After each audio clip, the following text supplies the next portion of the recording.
मकर संक्रांति की आप सभी दर्शकों को ढेर सारी शुभकामनाएं। मकर संक्रांति के दिन तमाम तरह के प्रयोग किए जाते हैं, उपाय किए जाते हैं। आज हम एक ऐसे पौधे के बारे में बताएंगे जो श्री हरि विष्णु को ही नहीं प्रिय है, बल्कि गणेश जी, माँ दुर्गा, भगवान शिव सबको प्रिय है। इस पौधे की जड़ से होगा बड़ा चमत्कार। वैसे तो इस जड़ का प्रयोग आप किसी सकते हैं, लेकिन अगर इस दिन कुछ शुभ तिथि हो, जैसे कि बड़ा रविवार, क्योंकि मकर संक्रांति है, तो इस दिन प्रयोग करने से घर में भर जाएगी लक्ष्मी, श्री, धन, सब कुछ। क्योंकि ये पौधा सिर्फ पौधा नहीं है, चमत्कारिक पौधा है। अगर इसके छोटे से प्रयोग कर लेते हैं तो मुश्किलें समाप्त हो जाती है। तो आज हम आपको विस्तार से बताएंगे। वीडियो के अंत तक जरूर बने रहिएगा। चलिए जानते हैं कि आखिर वो कौन से अद्भुत गुण हैं जो मुश्किलों से बाहर निकालते हैं। पहले समझते हैं इस पौधे के गुण स्वभाव। एक ऐसा जड़ी जो न सिर्फ नज़र दोष, भूत प्रेत की बाधा को दूर करता है, बल्कि शनि, राहु, केतु को भी शांत कर देता है। तो आज जिस पौधे की बात कर रहे हैं, उस पौधे को आम बोलचाल की भाषा में अपामार्ग, चिड़चिट्टा या फिर चिड़चिड़ा कहते हैं। इस पौधे के बारे में पहले भी हमने बहुत सारे वीडियो बनाए हैं, आपको तमाम जानकारियाँ दी हैं। आज हम आपके साथ जुड़े हैं। अगर कुंडली का शनि बिगड़ जाए, राहु परेशानी दे, अब परेशानी कैसी होती है देखिए। जब भूत प्रेत तंत्र क्रियाएं बाधा देगी तो हर कार्य में रुकावट आएगी, लेकिन साथ ही मन भारी सा लगेगा। हमेशा बुरे सपने आएंगे, हमेशा लगेगा पीछे कोई है, भय सा लगेगा कभी कभी। तो ये तो तंत्र मंत्र बाधा या किसी ने आपके ऊपर कुछ करवाया है, भूत प्रेत बाधा की निशानियां हैं। लेकिन जब शनिदेव पीड़ा देते हैं तब हर कार्य में अड़चन आती है। एकदम से राजा से रंग, नौकरी छूट गई, व्यापार नहीं चल रहा है, चोरी हो गई, आग लग गए, न जाने कितने पीड़ा देते हैं। पर जब राहु परेशान करता है तब मति भ्रम कर देता है, आप सही समय पर सही डिसीजन ले ही नहीं पाएंगे। तो ये तो थी लक्षण।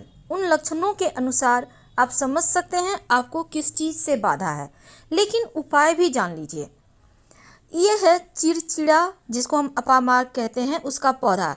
संयोग से हमारे आसपास ही हमें मिल गया, तो हमने चाहा चलो, अभी तक तो हम पिक्चर से बना रहे थे वीडियो, चलो आज रिकॉर्डिंग से ही बनाते हैं आपके लिए, ताकि आपको आसानी हो देखने में भी, समझने में भी। तो ये पौधा है अपामार्ग का, जो भूत प्रेत बाधा, शनि दोष, राहु दोष, केतु दोष सबको भगा देता है। क्या करेंगे? किसी भी शनिवार के दिन इस पौधे के पास एक लोटा पानी, थोड़ा सा अक्षत या फिर आप एक सुपारी, एक सिक्का लेकर जाइए। पौधे की जड़ में पानी डाल दें, सुपारी, सिक्का रख दें और उनसे कहें कि भूत प्रेत बाधा है, तंत्र मंत्र बाधा है या राहु केतु की परेशानी है, जो है उनसे कहिए और कहिए हम आपको कल लेने आएंगे, आप हमारे साथ चलिएगा और हमें हमारी परेशानियों से आप बाहर निकलने में मदद कीजिएगा। इसके बाद रविवार के दिन आप, शनिवार को निमंत्रण देना है, शाम के समय दीजिएगा, यानी दोपहर के बाद 3-4 बजे के लगभग। रविवार के दिन जाइए, इस पौधे के जड़ को थोड़ा सा उखाड़ कर, या छोटा पौधा है, लेकिन एक बात याद रखिए, जिस पौधे में फूल फल हो वही पौधा का प्रयोग करना है। तो इसको आप उखाड़ कर ले आइए, लाकर घर में इसको गंगा जल से इस जड़ को, बाकी चीज़ें आप हटा के रख दें, बहुत सारे इसके प्रयोग होते हैं, फेंकिएगा मत, आप जड़ को लेना है। तो जड़ और थोड़ा सा तना मिक्स हो, आप ले लें, गंगा जल से धो लें और इसको आप अपने धारण करना है। कैसे करेंगे? या तो अपने पर्स में रख लें, अपने पॉकेट में हमेशा रखें, या आप ताबीज में भरकर भी धारण कर सकते हैं।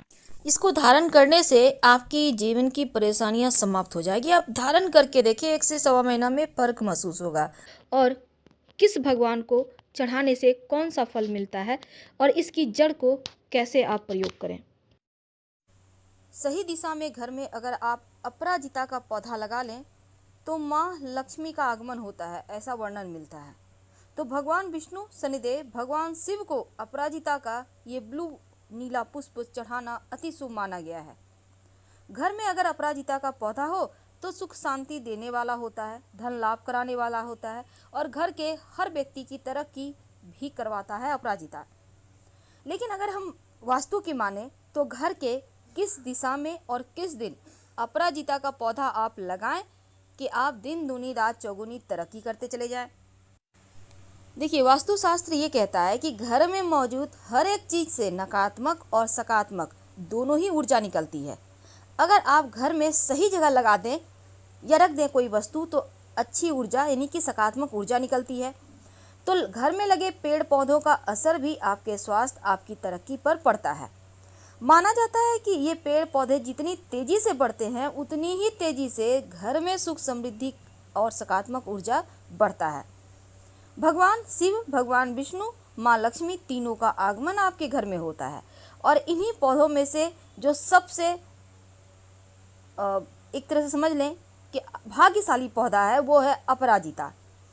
अपराजिता के पौधे में कई तरह के फूल होते हैं। घर में नीले वाला अपराजिता अगर आप पौधा लगाएं तो सबसे ज़्यादा शुभ होता है।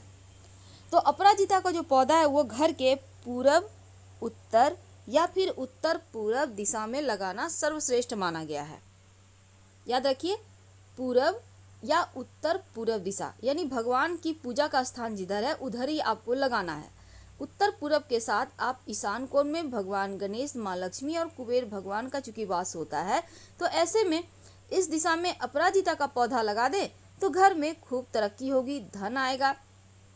किस दिन लगाएंगे? देखिए, इस पौधे को हमेशा शुक्रवार या गुरुवार को ही लगाना चाहिए। ये 2 दिन सर्वश्रेष्ठ माने गए हैं क्योंकि ये दोनों ही दिन भगवान श्री हरि विष्णु और माँ लक्ष्मी का दिन है। अब भूल कर भी किस दिशा में ना लगाएं, अगर लगा लिए हैं तो कैसे हटाएं? देखिए, वास्तु कहता है कि अपराजिता का पौधा घर के पश्चिम दक्षिण दिशा में भूल कर भी ना लगाएं। इस दिशा में लगाने से घर में नकारात्मक ऊर्जा प्रवेश कर जाती है। घर के मुख्य दरवाजे पर अपराजिता आप लगा लें तो अति शुभ होता है। तो मुख्य दरवाजे के दाहिने तरफ अपराजिता का पौधा आप लगा सकते हैं। अब ये भी कहा जाता है कि ये जो पौधा है शनि की 7.5 से भी मुक्ति दिलाता है। अगर कुंडली में शनि की 7.5 की समस्या से परेशान है, राहत चाहते हैं, तो नियमित रूप से या हर शनिवार को शनिदेव को अपराजिता का पुष्प अर्पित करना शुरू कर दें तो आपका शनि दोष समाप्त हो जाता है, खत्म हो जाता है। अब देखिए, चूंकि अपराजिता का पौधा के बहुत सारे हमने आपको गुण बताए, तो अपराजिता का पौधा आप शुक्रवार गुरुवार को लगाएंगे और आप किसी भी शुभ चौघड़िया में लगाएं तो इसके फल ज़्यादा मिलेंगे। चूंकि अपराजिता का जो बेल होता है उसको हमेशा ऊपर की ओर ही आप ऐसा व्यवस्था करें कि ऊपर की ओर जाए, नीचे नहीं आए, इस बात का ध्यान रखिएगा। इस पौधे को लगाने से धन योग बनते हैं, माँ लक्ष्मी का आगमन होता है और घर के जो कमाने वाले व्यक्ति हैं उनके लिए अति शुभ है। व्यर्थ की चिंताओं से उनको मुक्ति दिलाता है, जीवन में आने वाली बाधाएं कम हो जाती है और बेवजह का कलह कलेश से भी बचाता है, मानसिक तनाव में भी शांति देता है अपराजिता का पौधा। तो माना जाता है इसमें जो पुष्प आते हैं घर में खुशियों को लाने का संकेत है, क्योंकि हर किसी के घर में अपराजिता के पौधे में पुष्प नहीं खिलता, आसानी से पुष्प भी नहीं आते। जिस घर में कोई नकारात्मक ऊर्जा होती है उस घर में पुष्प निकलता ही नहीं। इस अपराजिता के बेल में अगर निकल जाए तो आपका भाग्य बदल देता है, घर में बहुत तरह से लाभ देता है, खुशियां लाता है। एक लता जरी जाति की बूटी है, लेकिन इसके पुष्प बहुत सारी मनोकामनाओं को पूर्ण करने वाली। अपराजिता के ऊपर बहुत ही सौंदर्यमयी पुष्प खिलते हैं और अगर हम गर्मी के दिनों को छोड़ दें तो शेष दिनों में हमेशा ही इसमें पुष्प रहते हैं। और अपराजिता का पुष्प सीप की भांति आगे की तरफ गोलाकार होते हुए पीछे की तरफ संकुचित होता जाता है। वैसे मध्य में एक और पुष्प होता है जो स्त्री की किसी प्राइवेट पार्ट की तरह होता है, लेकिन इस तंत्र शास्त्र में इस जो पुष्प है इसका बहुत ज़्यादा प्रयोग बताए गए हैं, ग्रह दोषों के निवारण भी बताए गए हैं। हालांकि ज्योतिष के अनुसार नीला रंग का पुष्प किस्मत बदलने की क्षमता रखता है और इससे देवी देवताओं को अगर अर्पित किया जाए तो कष्ट भी दूर होता है, धन समृद्धि बढ़ता है। तो अपराजिता के पुष्प किस किस भगवान को सबसे ज़्यादा प्रिय है ये तो हम जानेंगे, लेकिन इसके कुछ विशेष प्रयोग होते हैं। अगर शीघ्र विवाह नहीं हो पा रहा, आपके घर में कोई है जिनका विवाह होने में बहुत परेशानी है या फिर शनिदेव के दुष्प्रभाव के कारण विवाह में विलंब हो रहा है, बार बार बाधाएं आ रही है, विवाह तय होकर कट जा रहा है, रुकावट आ रही है, तब सिद्धि योग में सुनसान भूमि में अथवा शनिवार के दिन अनार की लकड़ी से जमीन खोदकर अपराजिता के 11 पुष्प उसमें दबा दें तो विवाह के योग्य बनते हैं। अगर बीमारी पीछा न छोड़े तब जब बीमारी समझ में ना आए, पीछा ना छोड़े, तो इसका मतलब है कि राहु परेशान कर रहा है। तब नीले फूलों यानी कि जो देवी हैं नीले फूल की, वो है माँ सरस्वती, राहु की इष्ट देवी है माँ सरस्वती, तो उनकी आराधना करनी चाहिए, उनको अपराजिता अर्पित करना चाहिए, बीमारियों से छुटकारा मिलता है। और अगर शनिदेव के अशुभ प्रभाव को कम करना चाहते हैं तो शनिवार के दिन अपराजिता के जो नीले पुष्प हैं, पीपल की पूजा करके उन्हें शनिदेव को अर्पित कर दें। अगर शनि दोष के कारण जीवन में बार बार रुकावट आ रही है, तब अपराजिता थोड़ी सी जमीन में मिट्टी खोद कर आप कहीं भी पीपल के नीचे दबा दें, 1 या 5। अगर आप धन प्राप्ति करना चाहते हैं तब बहते हुए नदी में अपराजिता का पुष्प बहा दें और शनिदेव से सुख शांति की प्रार्थना करें। वैसे तो मोक्षदा एकादशी के दिन भगवान श्री कृष्ण को अपराजिता का पुष्प अर्पित करने से गरीबी दूर हो जाती है। वैसे इस पुष्प का वशीकरण भी होता है। अगर आप लाख प्रयास के बाद भी, मेहनत के बाद भी धन नहीं आ पा रहा हो तो अपराजिता के फूल की पूजा करें और लाल कपड़े में बांधकर धन के स्थान पर रख दें, यकीनन धन बढ़ता जाएगा। अगर शनि की शांति चाहते हैं तो हनुमान जी की पूजा करें और हनुमान जी को अपराजिता पुष्प अर्पित करें। अगर गर्भधारण में समस्या हो रही हो तब ऐसा कहा जाता है कि जब बांझ स्त्री हैं जो जिनको नहीं हो पा रहा, वो तो बहुत कष्ट में है, ऐसे में उनको ब्लू यानी कि नीला अपराजिता की जड़ काली बकरी के दूध में पीसकर रजस्वला की समाप्ति पर स्नान के बाद अगर वो पी ले और तो यहाँ पर गर्भ धारण करने की संभावना बढ़ जाती है।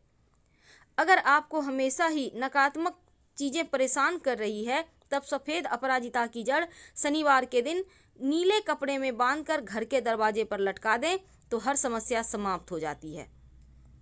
लेकिन सवाल अब भी वही है कि कौन से भगवान को अपराजिता का पुष्प अर्पित करना चाहिए जो वो उनको प्रसन्न करे। देखिए, अपराजिता को कांत कांता भी कहा जाता है और सबसे ज़्यादा जो पसंद है वो श्री हरि विष्णु, भगवान श्री कृष्ण, शनिदेव, माँ लक्ष्मी और शिव जी को, पर सबसे ज़्यादा प्रिय तो भगवान श्री कृष्ण को है, शनिदेव महाराज को। मकर संक्रांति के दिन काले तिल का विशेष प्रयोग किए जाते हैं और उन प्रयोगों से आप न केवल शनिदेव को प्रसन्न कर सकते हैं बल्कि सूर्य देव को भी मना सकते हैं। आइए जानते हैं विस्तार से। मकर संक्रांति के तारीख को लेकर थोड़ा उलझन है कि 14 जनवरी को मनाए या 15 जनवरी को। देखिए, सबसे पहली बात तो संक्रांति यानी कि सूर्य जब धनु राशि से निकलकर मकर राशि में प्रवेश करते हैं तो इसको हम संक्रांति कहते हैं और मकर राशि में प्रवेश करने को मकर संक्रांति कहते हैं। तो चलिए जानते हैं विस्तार से। देखिए, 14 जनवरी रात 8:49 पर सूर्य मकर राशि में प्रवेश करेंगे। ऐसे में मकर संक्रांति 15 जनवरी को मनाई जाएगी और 15 जनवरी को ही स्नान, ध्यान, दान, पुण्य करना अच्छा रहेगा। ऐसा योग 1993 में इसके पहले बना था। इस दिन चूंकि तिल का महत्व है तो आज हम आपको तिल के ही प्रयोग बताएंगे। इस मकर संक्रांति पर क्या करें। मकर संक्रांति का त्योहार देश के अलग अलग हिस्सों में अलग अलग नाम से जानता है। जैसे कि सूर्यदेव की पूजा काले तिल से तो इस दिन करना ही चाहिए और काला तिल सूर्यदेव को जब आप जल अर्पित कीजिएगा ना तो लोटे में डालकर अर्पित कीजिएगा। इस दिन काली उड़द की दाल, चावल, घी, नमक, गुड़ और खिचड़ी का दान किया जाता है। अब काला तिल और गुड़ से लड्डू बनाकर खाए भी जाते हैं और दान भी किए जाते हैं, क्योंकि शास्त्र के अनुसार तिल का दान करने से सूर्यदेव और शनिदेव दोनों की ही कृपा बरसती है। सूर्य ग्रह जो है हर महीने ही राशि परिवर्तन करते हैं, लेकिन मकर राशि में आने को जो मकर संक्रांति कहा जाता है, इस दिन सूर्य उत्तरायण हो जाते हैं और उनका उत्तरायण होना बहुत शुभ माना जाता है। तो भगवान सूर्य की पूजा काले तिल से ही होगी, इस बात का ध्यान रखना है। साथ ही इस दिन काला तिल का विशेष प्रयोग किए जाते हैं। विशेष प्रयोग क्या है ये भी हम जानेंगे, लेकिन पहले 2 बातें आपके लिए। देखिए, ज्योतिष के अनुसार शनिदेव काले तिल का संबंध जो है ना उनसे है, शनिदेव से है, और सूर्यदेव का संबंध गुड़ से है। अब संक्रांति के दिन सूर्यदेव शनिदेव के घर मकर राशि में जाते हैं। ऐसे में काला तिल और गुड़ से बने लड्डू सूर्य और शनि के मधुर संबंध का प्रतीक बन जाता है, माना जाता है। और सूर्य और शनि दोनों ही मजबूत ग्रह माने जाते हैं, और ऐसे में जब काला तिल और गुड़ के लड्डू का दान करेंगे तो सूर्य और शनि दोनों ही प्रसन्न होंगे और इसका प्रसाद ग्रहण करेंगे पूरे परिवार के साथ, तो उनकी पूरी कृपा आपके घर में सुख समृद्धि के रूप में बरसात करेगी। अब काला तिल को लेकर सूर्यदेव शनिदेव की एक पौराणिक कथा भी प्रचलन में है। कथा के अनुसार सूर्यदेव अपने पुत्र शनिदेव को पसंद नहीं करते थे और इसी कारण उन्होंने शनिदेव को उनकी मां छाया से अलग कर दिया। अब माता और पुत्र को अलग करने के कारण सूर्यदेव को कुष्ठ रोग का श्राप मिला। जब सूर्यदेव के दूसरे बेटे यमराज ने कठोर तप करके उनको कुष्ठ रोग से मुक्त करवाया। अब रोग मुक्त होने के बाद सूर्यदेव ने क्रोध में आकर शनिदेव और उनकी माता का घर कुंभ जो है वो जला दिया। इसके बाद यमराज के समझाने पर सूर्यदेव का जो करोचरण हुआ तो पुनः शनिदेव के घर पहुंचे, जहां पहुंचकर उन्होंने देखा कि सब कुछ जल चुका था, केवल काला तिल वैसे का वैसा ही रखा था। और सूर्य के घर पधारने पर शनिदेव ने उनका स्वागत उसी काले तिल से किया। इसके बाद सूर्यदेव ने उन्हें दूसरा घर मकर उपहार के रूप में दिया। इसके बाद सूर्यदेव ने शनिदेव को कहा कि जब भी वे उनके घर नए मकर में आएंगे, नए मकान में आएंगे, उनका घर फिर से धन धान्य से भर जाएगा। साथ ही कहा कि मकर संक्रांति के दिन जो भी काला तिल गुड़ से सूर्यदेव की पूजा करेगा उसके सभी प्रकार के कष्ट दूर हो जाएंगे और सूर्य और शनिदेव दोनों की ही कृपा प्राप्त होगी।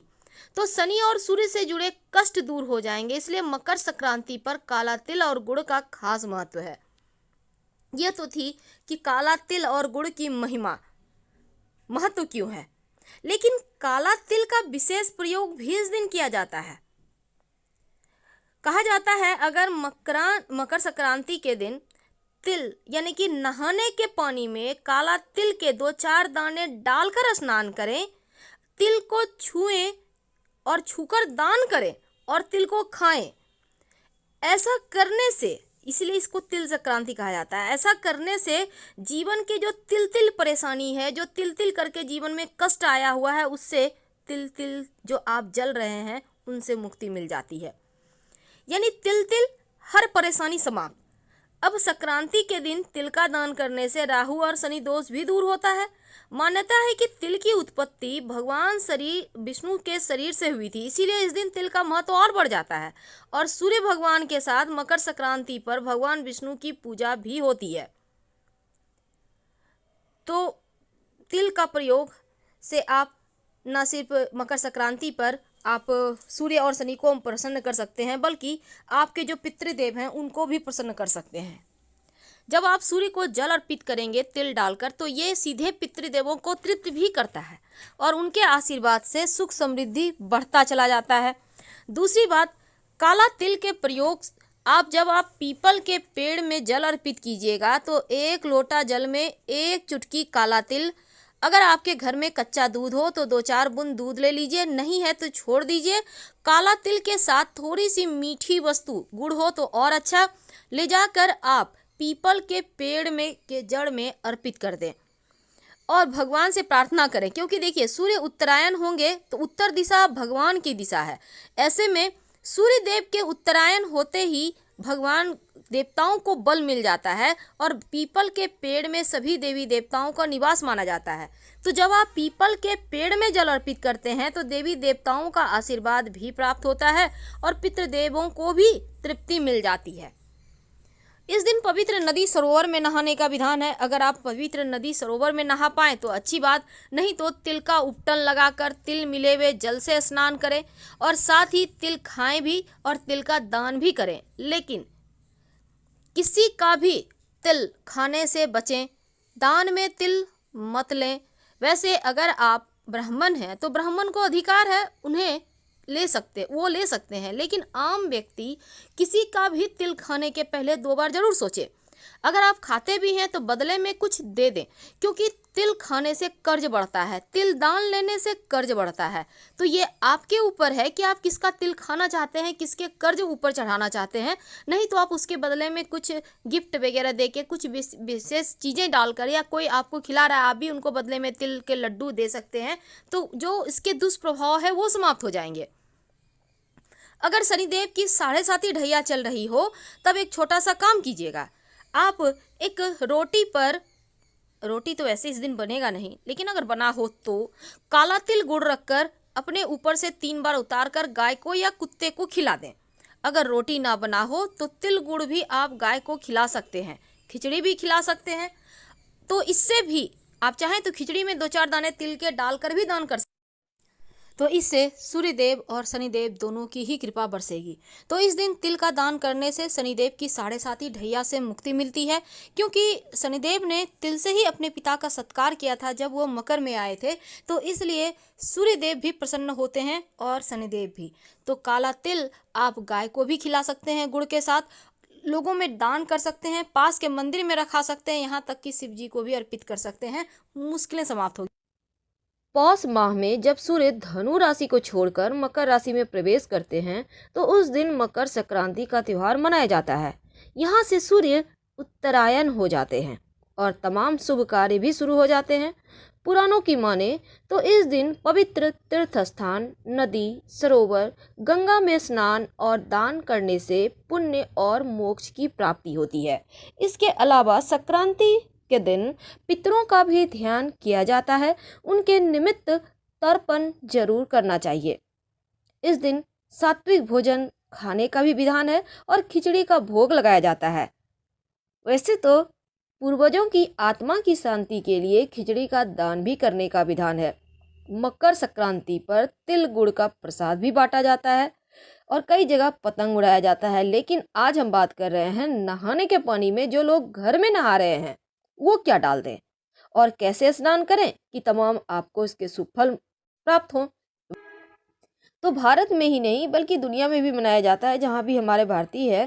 देखिए, मकर संक्रांति का बड़ा महत्व है, क्योंकि पौराणिक मान्यता के अनुसार इस दिन सूर्यदेव अपने पुत्र शनिदेव के घर जाते हैं और शनिदेव मकर और कुंभ राशि के स्वामी हैं। अब पिता पुत्र के मिलन का ये वक्त है। कथा आती है कि असुरों पर भगवान विष्णु की विजय के तौर पर भी मकर संक्रांति मनाई जाती है। वैसे मकर संक्रांति के दिन भगवान श्री हरि ने पृथ्वी लोक पर असुरों का संहार कर उनके सिरों को काटकर मंदराचल पर्वत पर गाड़ दिया था। तभी से भगवान विष्णु की इस जीत को मकर संक्रांति पर्व के तौर पर मनाया जाने लगा। तो इस दिन सही तरीके से कैसे अब स्नान करें, तो चलिए समझते हैं।